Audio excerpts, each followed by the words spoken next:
jika menyakiti bahagia maka laku. Tahu mah tetangan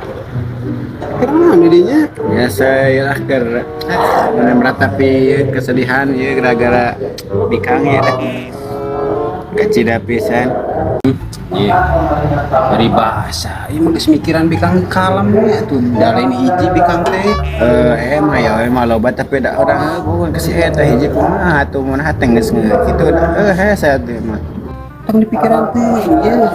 tah cekuru urangnya cerita cara menghindari galau teh aya tilu nah apalmu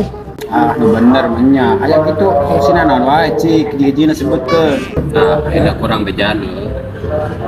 nu kahiji ya nya merenya urang teh kudu bisa ngaji diri gitu bisi ya we teh saluran ti urang bisa we teh mikirna kumaha masih ada mah kitu sahana pun urang teh salepel gitu atuh sareng kahiji eta ya nu kadua naon teh enak nu kadua teh kudu minang puasa leukeunnan we puasa mutih tapi ini orang sebanding ngalajodoh teh orang bisa rezeki nu barokah kan gitu bisa lah orang puasa gitu lah cing ayeuna katilu naon tah katilu teh pula kasinggung sok ya di bejaan orang ya penting kita tak agis temperamental batin yang memutuskan eta da gede amat meureun kemana ngomong kan wae. Jadi itu